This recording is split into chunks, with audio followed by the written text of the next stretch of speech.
আলাইকুম। ভারতের প্রধানমন্ত্রী নরেন্দ্র মোদী বলেছেন তিনি লাদাখের গালওয়ান ঘটনার উপযুক্ত জবাব দেবেন। মোদীর এই বক্তব্য ঘিরে তীর্যক সমালোচনা চলছে দেশে এবং দেশের বাইরে। বাস্তবে মোদীর চীনকে উপযুক্ত জবাব দেওয়ার আদৌ কোনো সম্ভাবনা দেখছে না অনেক বিশ্লেষক। তাদের মতে নরেন্দ্র মোদীর এই প্রতিশ্রুতি বড় ধরনের অনিশ্চয়তায় ঘেরা। অন্তত সামরিকভাবে এখন চীনকে উপযুক্ত জবাব দেওয়ার কোনো অবস্থায় নেই ভারত। বিডিনিউজ ইনফোটেইনমেন্টে স্বাগত জানাচ্ছি, আমি সাবরিনা কাজী। আজ আমরা চীনের মোকাবেলায় ভারতের সামর্থ্যের নানা দিক নিয়ে আলোচনা করব।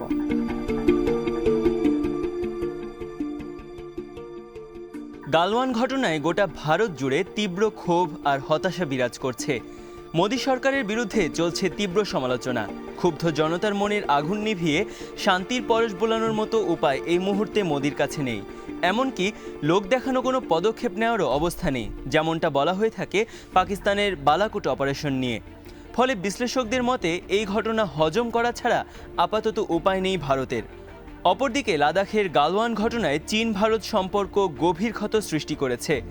ভারতের অনেকের মতে এই ঘটনার পর দুই দেশের সম্পর্ক সহজে আর আগের অবস্থায় ফেরানো সম্ভব হবে না।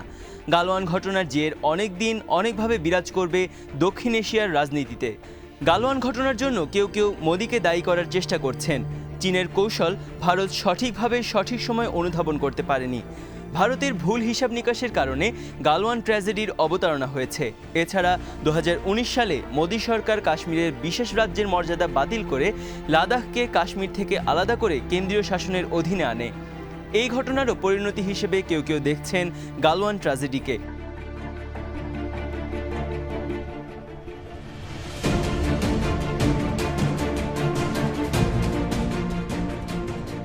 এমনকি তখন চীন নিয়ন্ত্রিত আকসাই চীনও দখলের হুঙ্কার দেয় বিজেপি নেতৃবৃন্দ। চীন এই ঘটনায় তখন ক্ষুব্ধ প্রতিক্রিয়া প্রকাশ করে। তখন থেকেই চীন লাদাখ নিয়ে বিশেষ পরিকল্পনা করে বলে অনেক বিশ্লেষক মনে করেন।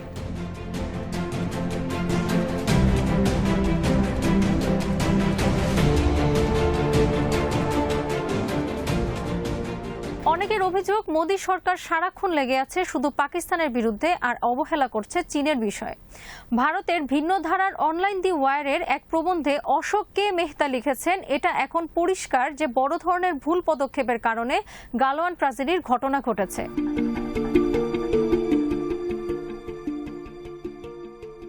মধ্য এপ্রিল জুড়ে গোয়েন্দা প্রতিবেদন দেওয়া হয়। তাতে লাদাখ জুড়ে চীনা সৈন্যদের অস্বাভাবিক উপস্থিতির কথা বলা হয়েছে, যা কাকতালীয়ভাবে মিলে যায় চীনের পিপলস আর্মির গ্রীষ্মকালীন মহড়ার সাথে।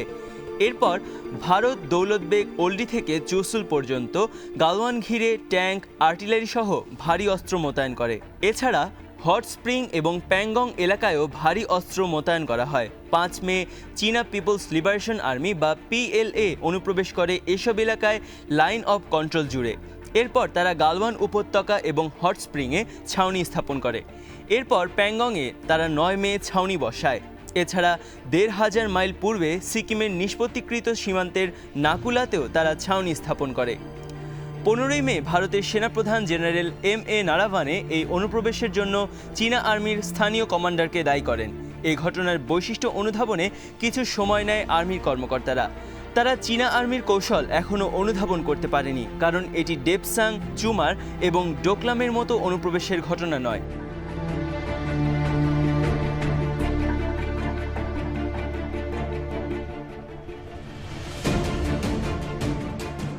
2 জুন প্রতিরক্ষামন্ত্রী পরিষ্কারভাবে জানান, পূর্ব লাদাখের অভ্যন্তরে ব্যাপক সংখ্যক চীনা বাহিনী প্রবেশ করেছে। 6 জুন দুই পক্ষের সেনা কর্মকর্তার বৈঠকের ফলাফলও ভুলভাবে দেখা হয়েছে। 9 জুন ভারতীয় আর্মির একটি সূত্রের ফাঁস হওয়া তথ্যে বলা হয় উভয় পক্ষ সংঘাত বন্ধে পদক্ষেপ নিচ্ছে এবং সৈন্য প্রত্যাহার করা হয়েছে। চীনা পক্ষ থেকে শুধুমাত্র বলা হয় পরিস্থিতি সমাধানের পদক্ষেপ নেওয়া হচ্ছে। 13 জুন সেনাপ্রধান জেনারেল নারাভানে দেরাদুনে ইন্ডিয়ান মিলিটারি একাডেমি প্রদর্শনের সময় সাংবাদিকদের জানান পরিস্থিতি নিয়ন্ত্রণে রয়েছে।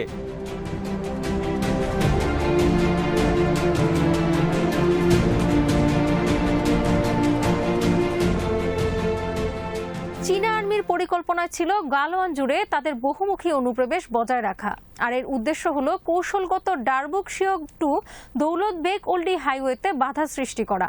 ভারতীয় সৈন্য নিহতের পরও চীনের পক্ষ থেকে বলা হয়েছে পরিস্থিতি শান্ত রাখার চেষ্টা চলছে দুপক্ষের বৈঠকের মাধ্যমে। তারা কিন্তু তাদের সৈন্য প্রত্যাহারের কথা তখনও বলেনি।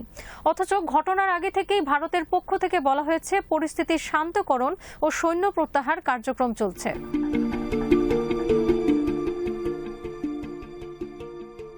ভারতের নিরাপত্তা বিশ্লেষকদের মতে গালওয়ান ভ্যালিতে ভারতের ইন্দো তিব্বত বর্ডার পুলিশও ব্যর্থ হয়েছে সঠিক বার্তা দিতে, আর বর্ডার পুলিশের পরিবর্তে সেখানে ভারতীয় আর্মির দখলে রাখা উচিত ছিল।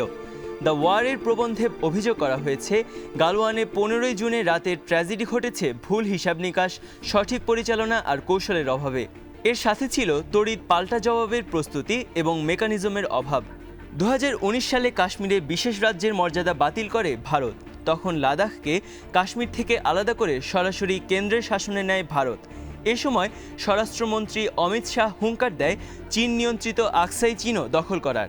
এই ঘটনায় বড় রকমের ক্ষুব্ধ হয় চীন। ক্ষুব্ধ চীন এই ঘটনায় বিবৃতি জারি করে। তখন লাদাখকে ভারতের কেন্দ্রীয় শাসনের অধীন করাকে অগ্রহণযোগ্য হিসেবে অভিহিত করা হয়।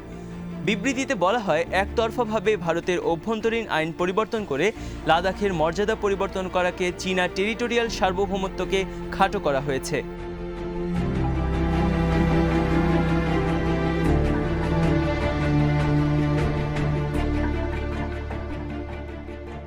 অনেক বিশ্লেষকের মতে লাদাখকে কাশ্মীর থেকে আলাদা করে সরাসরি কেন্দ্রের অধীনে আনার যে তড়িঘড়ি আর রাজনৈতিক ফায়দা হাসিলের পদক্ষেপ সরকার গ্রহণ করেছে, তারই ফলে সেখানে ট্র্যাজেডি ঘটনা ঘটেছে। লাদাখকে কেন্দ্রীয় শাসনের অধীনে আনার ঘটনা ভালোভাবে নেয়নি চীন। ভারতের এই পদক্ষেপ কৌশলগত কারণে চীনের বিপক্ষে যায়। তখন থেকে চীন লাদাখের বিষয়ে আগের চেয়ে সতর্ক অবস্থান নেয় এবং বিশেষ পরিকল্পনা গ্রহণ করে। অথচ 2010 সাল থেকে ভারত সেখানে কৌশলগত হাইওয়ে নির্মাণ করলেও চীন এতদিন ধরে তেমন কোনো প্রতিক্রিয়া দেখায়নি। কিন্তু এখন চীন কঠোর অবস্থান নিয়েছে।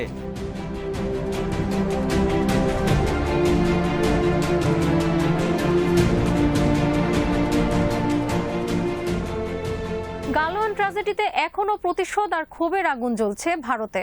কিন্তু এই মুহূর্তে চীনের বিরুদ্ধে সামরিক পদক্ষেপ গ্রহণের অবস্থায় নেই দেশটি। তবে ভবিষ্যতে হলেও এর প্রতিশোধ নেওয়া সম্ভব বলে মনে করেন ভারতের অনেক বিশ্লেষক।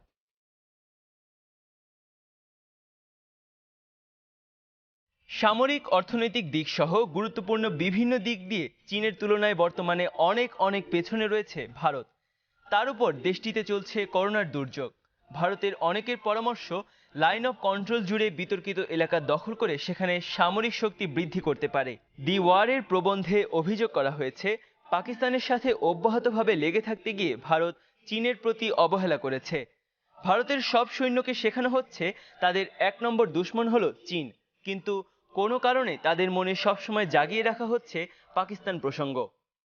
অনেকের মতে এর কারণ হলো মোদী সরকারের সস্তা রাজনীতি আর ফায়দা হাসিলের সস্তা উপায়।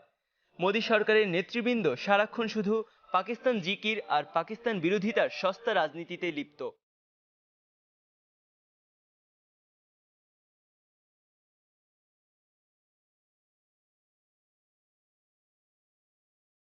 ভারতের গণমাধ্যমও নিরন্তর পড়ে আছে উরি আর বালাকোট নিয়ে। চীনা আর্মির মুখপাত্র PLA ডেইলি এবং পিপলস ডেইলি 16 জুনের গালওয়ান ঘটনার কোনো প্রতিবেদনই প্রকাশ করেনি। অপরদিকে শাসক দল চীনা কমিউনিস্ট পার্টির মুখপাত্র গ্লোবাল টাইমসে খবর খুবই সংক্ষিপ্ত আকারে প্রকাশ করেছে পেছনের পাতায়। আর রাষ্ট্রীয় বার্তা সংস্থা জিনহুয়া কেবলমাত্র প্রকাশ করেছে পররাষ্ট্র মন্ত্রণালয়ের একটি বিবৃতি। গালওয়ান ট্র্যাজেডি চীন ভারত সম্পর্কের ক্ষেত্রে গভীর ক্ষত সৃষ্টি করেছে। উভয় দেশের দ্বিপাক্ষিক সম্পর্ক সহসা আর আগের অবস্থায় ফিরবে না।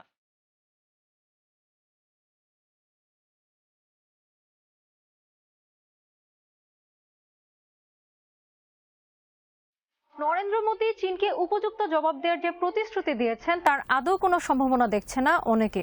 তবে সামরিকভাবে সম্ভব না হলেও অর্থনৈতিক এবং কূটনৈতিকভাবে এর জবাব দেওয়ার পরামর্শ দিয়েছেন বিশ্লেষকরা।